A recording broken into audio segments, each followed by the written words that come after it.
My question is about children and how we can help. I have 5 of them, and the more I let go, the more they're allowed to be, and that's easy. But at the same time, I want to be able to help, guide them in the right direction. Do you believe that they have a stream?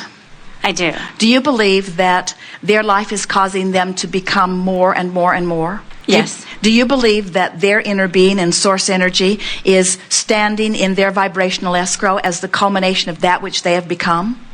Yes. Do you believe that that source energy is calling them? Yes. Then can you see that your dominant work, if you're wanting to be of advantage to them, is to teach them through the clarity of your example how to listen for that call and which way's downstream and which way's upstream? Yes. Uh-huh. You know what's really interesting? You're going to like this. So you're non-physical energy and you project yourself into a physical body, and then you bang around and you see things you don't want and you contribute to your vibrational escrow. And the big thing we really want you to hear is the larger part of you becomes that expanded being and then calls you forward. And it is from that expanded place that the new energies are born into this experience. That's why there's such a generation gap. Those kids that are being born from the expanded version of you. That's why they're so bright and shiny and smart, and it's why they get the computer. In other words, they are the most expanded evolution. They are the source energy that has had the benefit of physical expression that has become yet more. It is from that place that they are being born. And so when you say, how can I be a good example, or how can I guide my children well, we say, leave them alone. Their natural instincts are listening to the call, you see. Uh-huh. But when you're listening to that one, who's someone over there saying, oh, if you leave your children alone, they'll get on drugs. And if you don't guide your children, they'll catch up with the wrong people. And if you don't watch your children, they'll step into all the wrong places. And we say, whoever is saying that completely is disregarding the stream. They've forgotten who the child was as source energy. They have forgotten who the child has become. They are disregarding everything that they knew when they made the decision to come forth. And in their disconnection, they are panicked, and now they're trying to panic you because panic loves company. They've lost their way, and so they are looking for others to agree with them as they are justifying the way that they are going. But your children will say, let's be easy about this. Why do we have to make a big thing about things?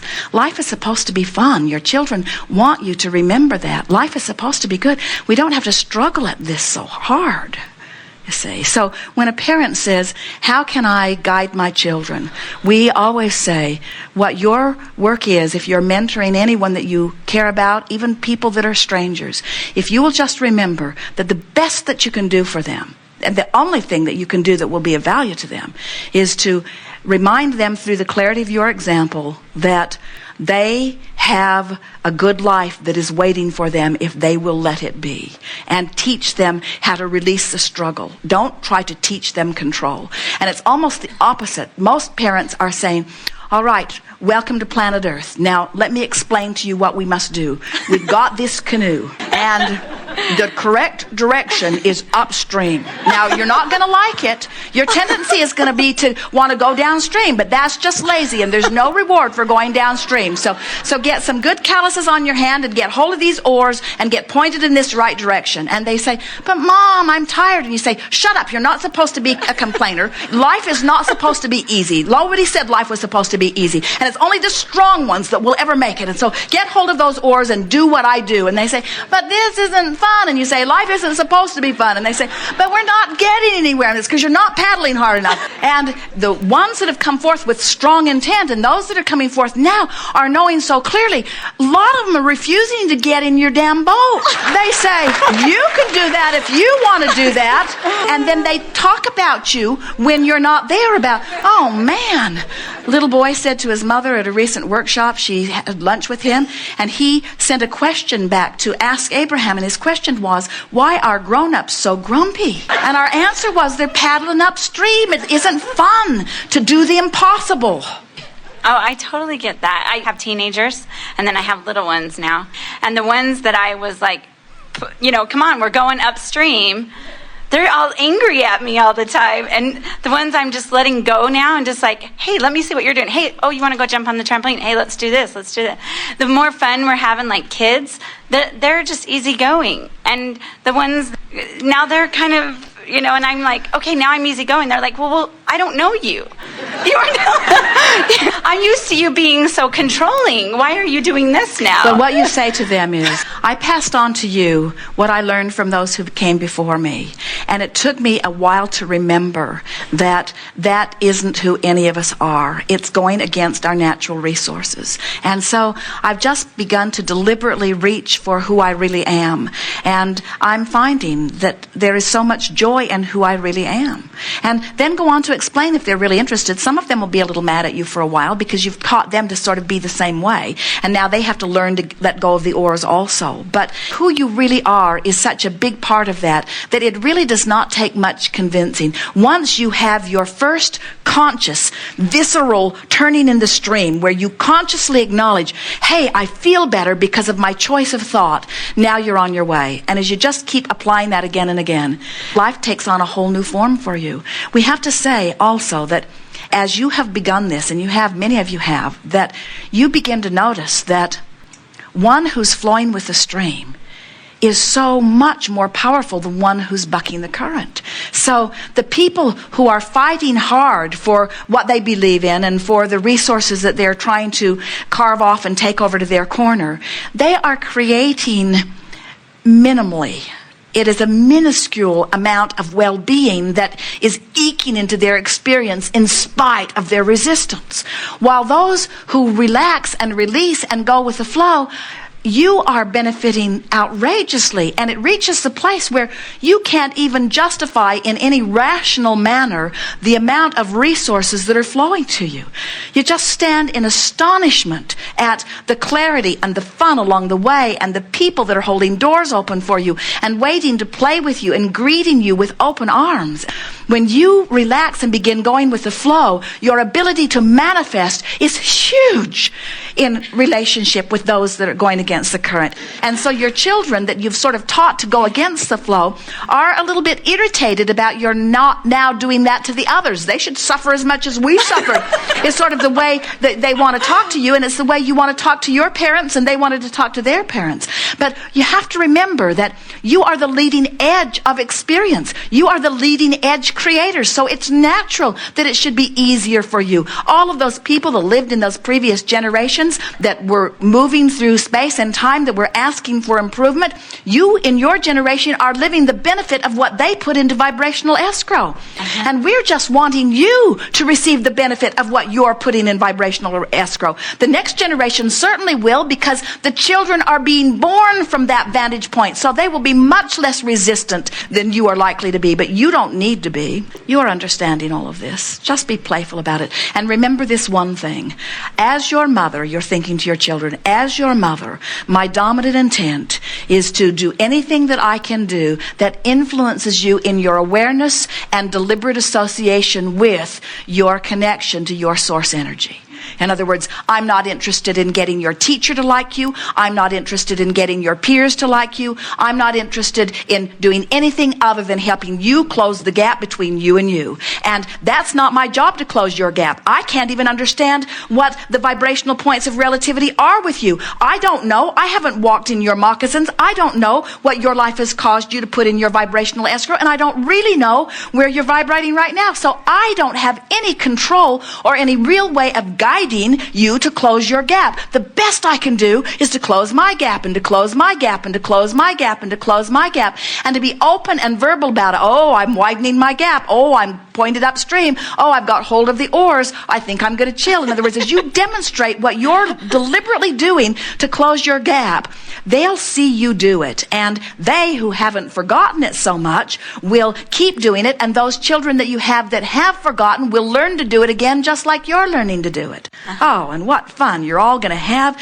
in the different points in your river on your way to the different things that you're wanting, as you're rooting for each other and praising each other and knowing that each other will have success, and not nitpicking over who should want what, and not squabbling over resources because you understand that there are no shortages. It's so interesting to watch the religions of the world.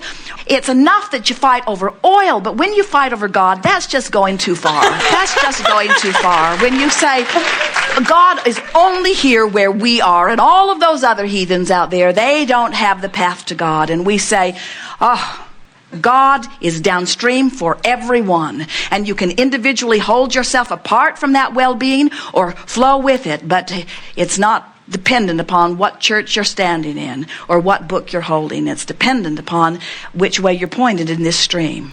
And that which you call God, and that which you call right, and that which you call life, and that which you call love, and that which you call health and well-being, it's all downstream. It's all in the stream that feels like ease and passion and joy.